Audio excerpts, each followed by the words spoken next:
지역의 이슈를 속 시원히 풀어보는 헬로 이슈토크입니다. 인천시가 이달 중으로 제2인천의료원 설립 관련 용역에 착수할 계획입니다.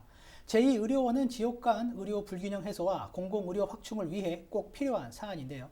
계양구와 연수구, 중구 등 관심을 보이는 자치구도 많습니다. 의료원 유치의 조건은 무엇인지, 자치구 간 유치 경쟁은 어떻게 이루어지고 있는지 한번 짚어보겠습니다. 함께할 두 분 모셨습니다. 제2인천의료원 설립추진협의회 위원인 조선희 인천시의원, 그리고 이승욱 한겨레 기자 자리했습니다. 안녕하십니까? 네, 안녕하세요. 안녕하세요. 네, 먼저 조선희 의원께서는 현재 인천제의료원 설립추진협의회 위원으로 또 몸담고 계셔요. 먼저 협의회 성격부터 설명해 주시죠. 제2인천의료원 설립추진협의회는 지난해 8월에 구성이 됐고요. 네. 9월과 12월 두 차례 회의가 있었습니다. 협의회에서는 연구 용역에 대한 자문, 그리고 제2의료원 설립에 대한 논의를 하고 있고요. 네. 타당성 조사 용역 관련해서는 부지와 병상 규모 등 인천시의 기본 계획을 전제로 네. 타당성 조사를 할 것인지, 아니면 기본 계획 수립과 타당성 조사를 동시에 할 것인지 입장 차이가 다소 있었는데 동시에 하는 것으로 최종 결정이 되었고요. 네네. 제2 인천의료원 설립 기본 계획안과 연도별 추진 일정, 그리고 부지 선정 기준 등이 논의되었는데 연구 용역 진행하면서 더 구체화되리라고 예상합니다. 네, 그 제2인천의료원 설립은 사실 박남춘 인천시장의 주요 공약 중 하나이기도 하죠. 그 지역에서도 굉장히 큰 관심을 갖고 있는 사안인데, 뭐 지역 시민사회의 어떤 주장이긴 하지만 좀 늦은 감도 있어요. 어떻습니까? 그러니까 박남춘 시장님만의 공약이 아니라 2012년 인천 아젠다 대토론회에서 공동 2위로 선정된 이후에 인천시의 과제이자 인천 시민의 수건이었죠. 네. 그렇다 보니까 사실 박남춘 시장님도 공약을 했던 건데, 취임 후에 100일 만에 막중한 재정 투입을 우려해서 장기 과제로 미뤘던 것이고, 이게 이제 500병상을 기준으로 건립비가 약 4천억 원 정도 소요되는 것으로 결과가 나오니까 이제 이렇게 장기 과제를 미뤘던 건데, 다만 아쉬운 점은 이 비용 중에서 중앙정부의 지원을 받을 수 있는 부분이 있고 기재부 예타 조사도 면제받을 수 있었는데 정책 결정 당시에 이러한 부분이 충분히 검토되지 못한 것이 매우 안타깝죠. 네. 그러다가 이제 지금 코로나19가 발발하면서 네네. 공공의료에 대한 중요성이 상당히 높아졌잖아요. 네. 이런 변화된 여건 속에서 인천시의회 문화복지위원회가 릴레이 시정질문도 진행하고 인천 공공의료 포럼 등 시민사회가 강력히 촉구하면서 여기에 대해서 인천시가 응답하면서 제2인천의료원 설립추진협의회가 구성이 되고 관련 연구 용역 예산도 수립되어 다시 본격적으로 추진하게 되었습니다. 네, 알겠습니다. 그 시의회와 시민사회단체는 제2인천의료원 건립을 또 강하게 계속 주장하고 있는 그런 상황인데요. 그 이승욱 기자, 인천의 공공의료시설이 그만큼 부족하다고 봐야겠죠? 예, 지금 인천에 있는 공공의료기관은 인천의료원, 그리고 인천보훈병원 등 8개입니다. 네네. 이들 병원의 병상 수가 2019년 기준으로 1,338병상이거든요. 근데 이게 인천 전체 29,890 병상의 4.5%에 불과합니다. 네네. 또 인구 1,000명당 공공의료기관 병상 수와 공공의료기관 의사 수도 각각 0.45병상, 0.4명으로 7대 특광역시 중에 울산시 다음으로 적거든요. 네. 그래서 제2의료원을 설립을 해서 부족한 공공의료 병상 수와 의사 수를 확대해야 된다는 지적이 말씀해 주신 것처럼 시의회에서도 여러 번 나왔고 시민단체에서도 여러 번 나왔었던 것입니다. 특히 이 과정에서 코로나19가 지난해 2020년부터 계속 왔었잖아요. 근데 이때 먼저 대응을 했었던 곳이 인천에서 인천의료원 같은 공공의료기관이거든요. 그렇죠. 예. 안 그래도 부족한 공공의료 역량이라는 지금 인천의 상황에서 코로나19 팬데믹 상황이 겹치다 보니까 공공의료기관을 추가로 만들어야 된다는 주장은 계속 힘을 얻고 있는 상태입니다. 네. 그 이제 팬데믹 상황 말씀 주셨는데, 공공의료 시설의 필요성은 뭐 그 누구도 부정할 수 없는 이제 지역 시민 모두 공감하는 사안입니다. 현재 제2인천의료원 유치 전에 많은 지자체가 관심을 보이고 있죠. 어떻습니까? 예, 제2의료원은 연수구와 그리고 중구, 계양구가 이제 유치 전쟁을 벌이고 있습니다. 네. 인천시가 말씀해 주신 것처럼 의료원을 설립을 공식화한 게 지난해거든요. 네. 그 전에는 말씀해 주신 것처럼 장기 과제로 분류가 됐었는데 팬데믹 이후에 상황이 바뀐 거죠. 이후 각 기초지자체가 유치에 관심을 기울였는데 가장 먼저 나선 곳이 연수구입니다. 연수구가 이제 고남석 연수구청장이 지난해 말에 자신의 SNS에 9월 이지구에 제2의료원을 조성해야 한다라는 글을 쓰기도 했었거든요. 네. 그리고 이후에 이제 중구와 계양구도 인천시 희망지를 제출했습니다. 음. 중구는 영종 하늘도시 인근에 운남동이 있는데 거기에 이제 후보지를 제시를 했고요. 네. 계양구는 동양동 354-3번지 일대 동양동. 그리고 방축동 80-5번지를 이제 후보지를 제시를 했습니다. 네. 알겠습니다. 이제 유치전도 치열할 것으로 예상이 되고 있습니다. 그렇게 진행이 되고 있기도 하고요. 각 지자체들의 유치 전략 어떻게 진행이 되고 있나요? 아무래도 가장 적극적인 연수구부터 좀 알아봐야 될 것 같은데 연수구는 이제 주민자치회 또 시민 서명운동도 막 벌이고 주민 서명운동도 벌이고 있고요. 네네. 또 이제 연수랑 같이 남부권에 있는 미추홀구 그리고 남동구와 연합해 공동 대응을 하기도 합니다. 이들은 말씀해 주신 것처럼 앞서 9월 이지구를 후보지로 신청을 했다고 했었잖아요. 네네. 여기가 이제 미추홀구, 연수구, 남동구가 모두 인접한 곳이다라는 주장을 펼치고 있는데 네. 여기에 더해서 이제 연수구는 인천대랑 제2인천의료원 및 인천대 공공의대 설립을 위한 업무 협약을 체결하기도 했습니다. 네네. 이렇게 좀 이런 협약 등을 통해서 관계기관과 시너지를 좀 극대화한다라는 방침이고요. 네네. 시가 제1요원 관련해서 용역을 한 적이 있습니다. 네네. 이때도 남부 권역이 이제 공공의료 서비스가 취약한 곳이다라고 꼽히기도 했는데 이런 네. 것들이 좀 앞으로 연수가 주요하게 내세울 전략일 것 같고요. 네. 중구는 이제 운남동을 신청을 했다고 말씀을 드렸는데 네. 여기가 이미 의료부지입니다. 그래서 이제 행정이 간편하다는 장점이 있고 또 영종국제도시 주민이 대부분 살고 있는 공항신도시 그리고 하늘도시와 또 가깝고요. 네네. 또 특히 코로나19 발생 이전 연간 한 약 7천만 명이 인천국제공항을 이용하지 않았습니까? 네네. 또 이제 공항하고 가깝다라는 그렇죠. 장점도 예, 주장을 하고 있습니다. 그동안 계속 인천국제공항에서 발생할 수 있는 항공기 이착륙 사고 그리고 이제 공항을 통해 유입할 수 있는 감염병 발생 이런 것들에 대해서 적극적으로 대응해야 된다라는 이야기가 나왔었는데 이 부분이 아무래도 중구에서는 계속 내세울 부분인 것 같습니다. 전략으로. 네. 알겠습니다. 그리고 저희가 또 가장 예의주시하고 있는 부분이죠. 계양구도 유치전에 참전을 했습니다. 얼마 전 계양구 의회가 제2인천의료원 유치 촉구 결의안도 이제 의결했는데요. 계양구가 유치전에 뛰어든 이유 어디 있다고 보세요? 일단 계양 테크노밸리 조성이 좀 가장 클 거라고 생각을 합니다. 네.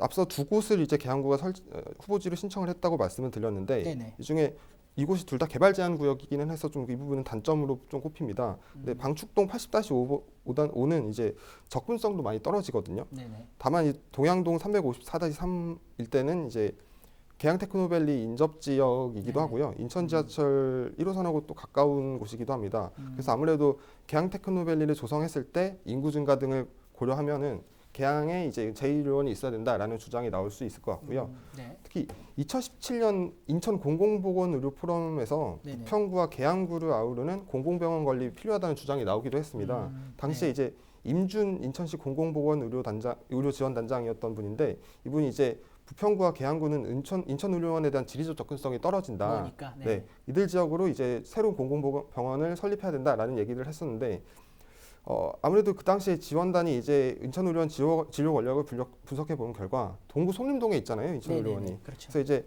진료 권역이 중구, 동구, 그리고 미추홀구, 서구 일부 지역에 그쳤습니다. 맞습니다. 예.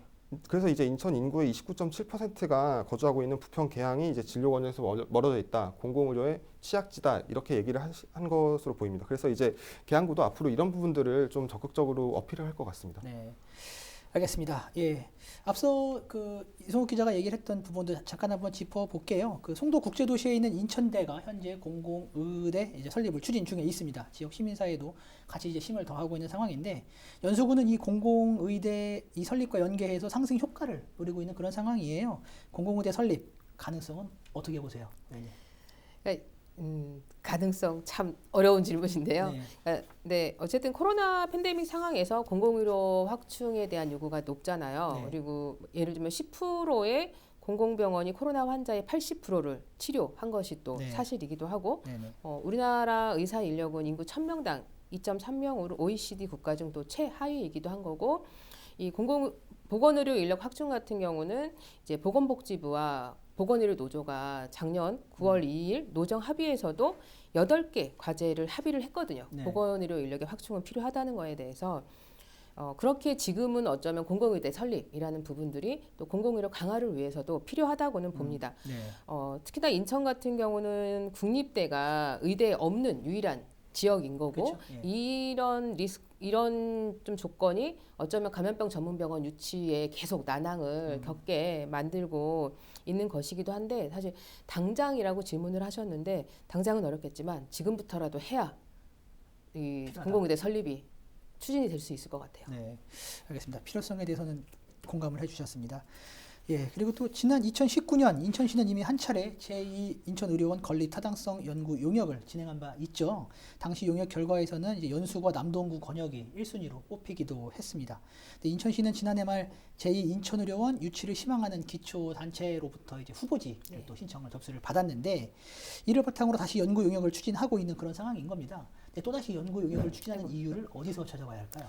그러니까 2019년 연구 당시에 의료 자원과 환경이 변화되었다. 아까 네. 이제 개양 관련해서도 테크노밸리 말씀도 하셨는데 그런 부분들이 예측이 되고 있는 거고 처음에는 이제 요 영역은 학술 용역이었다. 이제 이런 답변도 있었는데 네네. 이런 답변에 이제 제2의료원 설립 의지가 없는 거 아니야?라는 문제 제기가 좀 이어졌던 거고 그렇죠. 그렇다 보니까 문화복지위원회에서는 보건의료 관련 단독으로 의회도 열어서 시정 질문까지 진행하게 된 거죠. 네.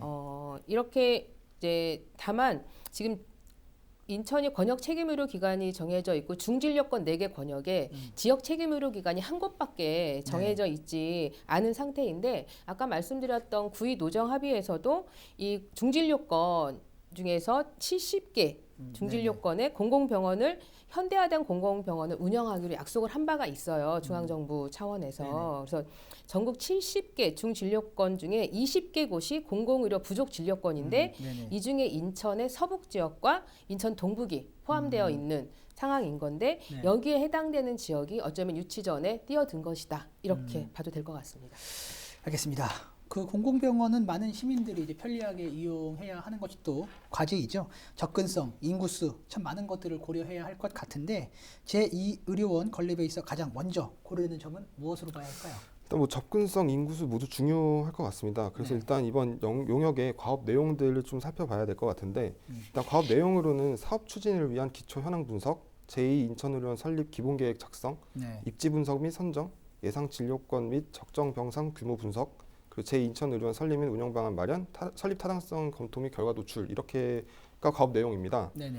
그래서 이제 기초 현황 분석에서는 인구 현황이나 인구 분포 그리고 자연환경 등 일반 현황을 또 분석을 하고 인천의 의료 자원 이런 것들을 분석을 합니다. 아무래도 이 부분이 제2인천의료원 조성의 가장 기본적인 검토 요인이 될 것 같습니다. 네. 특히 이제 앞으로 이제 개원 예정인 송도 세브란스 병원 그리고 이제 현대 아산병원 등도 이번 용역에서 같이 고려가 될 부분들이거든요. 네네. 그래서 이제 그리고 또 이제 현재 지금 동구에 있는 인천의료원과의 관계 정립 이런 것들도 굉장히 중요합니다. 그래서 이런 결과들을 토대로 입지 분석이나 선정이 될 텐데 이 설립 후보지의 구체적인 규모와 부지 여건 그리고 예상 진료권 접근성 이런 것들도 종합적으로 분석될 것 같습니다. 네. 알겠습니다. 조선희 의원께서는 제일 중점적으로 고려된 사안 무엇이라고 보세요? 그러니까 기자님도 말씀하셨다시피 위치나 규모 뭐 이런 부분들이 이제 고려가 돼야 될 텐데 그 네네. 외에도 재원 마련과 운영 방식 등이 고려될 필요가 있을 것 같아요. 이게 장기 과제로 미뤄진 것도 재원 때문이었잖아요. 네네. 그렇게 적십자병원하고 연계되는 문제도 계속 이야기가 되어 온 것일 텐데 그렇죠. 좀 가장 큰 것은 재원 마련이라고 생각하는데 이제 세부적으로는 건립비와 운영비 이렇게 볼 수가 있을 텐데 건립비는 중앙정부의 지원을 얼마나 받느냐의 문제일 텐데 현재 400억 가량을 최대 범위로 50%가 지원이 되는데 네네. 이를 80%로 높이는 운동이 지금 전개가 되고 있어요. 공공의료 강화를 위한 시민운동 차원으로. 네네. 그리고 운영비의 경우도 현재는 인천시가 적자분의 전액을 책임지고 있다 보니까 예전에는 물먹는 하마 이제 이런 표현들도 하셨던 거잖아요. 예, 근데 그렇죠. 대선이 있는 만큼 이것도 중앙정부가 일부 부담할 수 있는 정책 환경의 변화를 만들어갈 필요가 있다고 생각합니다. 네. 그리고 하나 더 짚고 넘어갈 것이 운영 방식의 문제인데 네네. 이 대형 병원에 위탁하는 방식이 아니라 네. 현재 인천의료원처럼 시가 직접 운영해야 하는 방식으로 운영되는 것이 되게 중요하다고 봅니다. 알겠습니다. 예, 그 일각에서는 타당성 영역을 이제 보다 내실 있게 추진하려면 인천시가 건립 후보지를 미리 확정해야 한다라는 이런 지적도 있는 것으로 알고 있습니다. 이 부분은 어떻게 보세요? 그러니까 앞서도 말씀드렸듯이 제2의료원 설립 추진위원회에서도 관련 논의가 진행이 됐었고요. 네. 네, 2019년 용역 결과에 의해서 시정 방침을 정했더라면 네네. 예타 면제도 되었겠고 현재 되었겠지만 이제 현재는 기본계획 수립 및 타당성 용역이 동시에 추진되고 있는 상황인 거고 네. 그렇다 보니까 용역 기간도 1년이라는 기간이 걸리는 거고 용역 절차에서 기본계획과 타당성 분석이 단계적으로 아마 진행될 것으로 알고 있어요. 네네. 그러니까 다만 이제 지금이라도 이렇게 진행될 수 있어서 다행이라고 생각이 드는데 이제 제2 인천의료원인 거고 아까 기자님들 말씀하셨지만 인천은 공공의료 취약지가 또 있거든요. 많죠. 예. 그래서 향후에 제3의료원, 제4의료원을 설립하게 될 때는 이렇게 되지 않기를 바란다는 말로 대신하겠습니다. 네, 알겠습니다. 앞서 이제 지금 조선희 의원께서도 잠깐 말씀을 주셨는데 한때 제2 인천의료원을 이제 인천 적십자병원을 활용하는 방안도 이제 검토가 됐었잖아요. 그런데 당시에 이제 추진이 안 됐던 이유는 어디에 있었죠?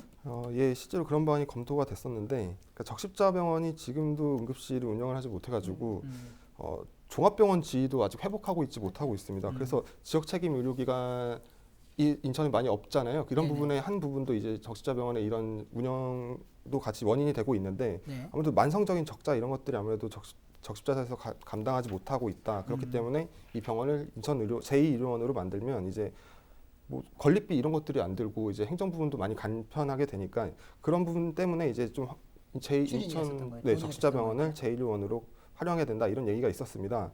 근데 아무래도 대한적십자사가 이제 자체적으로 인천 적십자병원에 공공의료 강화 계획을 이제 세우면서 그게 이제 꼬이게 되는 거죠. 아무래도 허정식 의원이 이제 작년 국정감사 과정에서 받은 자료가 있는데 네. 여기서는 이제 인천 적십자병원 응급실 리모델링비 사업비 30억 원을 이제 예산을 반영하겠다 네. 이런 것들 요청을 하기도 했었고 뭐 이를 통해서 이제 종합병원 재승격 이런 것들을 추진하겠다 이런 계획을 밝힌 적이 있습니다. 네네. 그래서 제2의료원으로 만들기 위해서는 시가 이제 적십자병원을 매입하거나 해야 되는데 대한적십자사에서 자체적인 계획을 수립을 하고 있으니까 그것이 이제 쉽지 않다. 거기서부터 이제 꼬이게 되는 셈이라고 볼 수 있습니다. 네, 알겠습니다.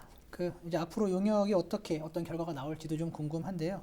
의원님, 용역 결과 이후 어떤 절차 남아 있습니까? 언제쯤 확정이 될까요? 2월 8일 날 용역 수행업체 선정을 위한 입찰 제안서 네네. 평가위원회가 열렸고요. 2월에 용역업체가 선정될 것이고 향후 네네. 12개월 동안 용역이 시행될 예정입니다. 3월에 이제 착수 보고회 진행하고 이후에 중간 보고회 등을 통해서 자문이 이루어질 것으로 예상이 됩니다. 네. 연구 용역이 이제 1년 걸리고 예, 그렇게 되고 나면 이제 복지부와의 협의 그리고 기재부 예타 조사 이런 것들이 또 여전히 남아 있는 단계죠. 네, 알겠습니다. 또 하나 예의 주시해야 할 부분이 이제 정부 차원의 감염병 전문병원 건립이죠. 인천 지역 시민사회도 이 부분에 또 공공의료 확충 관련해서 굉장히 크게 관심을 갖고 있고 대선 여야 후보 포함한 정치권도 굉장히 큰 관심을 갖고 있는 그런 상황이잖아요. 이 부분에 대해서 인천시도 많은 준비를 하고 있는 것으로 알고 있습니다. 현재 준비 진행 상황은 좀 어떻게 가고 있나요? 그러니까 이제 국제성모병원이 해서 신청을 했고요. 일단 서류를 제출한 거고 공동 재응 체계 구축을 위한 업무 협약도 진행을 했는데 그러니까 정량 평가에서 유리하지는 않은 상태이기 때문에 네네. 결과는 예측하기가 어려운 상황이라고 생각되는데 이번 달에 아마 발표가 날 것으로 예상이 돼요. 근데 네. 이제 감염병 전문병원을 저는 이제 그렇게 생각해요. 이게 지역별로 줄 세우는 방식이 아니라 예를 들면 감염병이 오늘 광주 왔다가 내일 대구 가고 뭐 이러는 거 아니잖아요. 그렇죠. 동시에 예. 이렇게 퍼지는 이런 상황인 건데 줄 세우기 방식이 아니라 지역 동시 설립으로 가는 것이 맞고 특히 항만과 공항이 있는 인천은 정부가 정책적으로 설립해야 되는 지역이지 않나라는 생각이 들어서 이것도 이제 중앙정부에 계속해서 특히 대선 시기이기 때문에 또 요구해야 되는 그런 몫이라고 생각을 합니다. 알겠습니다. 예, 제2 인천의료원 건립을 포함한 이제 공공의료의 확충은 인천 지역의 수건입니다. 시민들의 건강권이 걸린 사안인 만큼 최적의 결론이 도출되길 희망합니다. 오늘 이야기는 여기까지 나누도록 하겠습니다. 시청해주신 여러분 고맙습니다.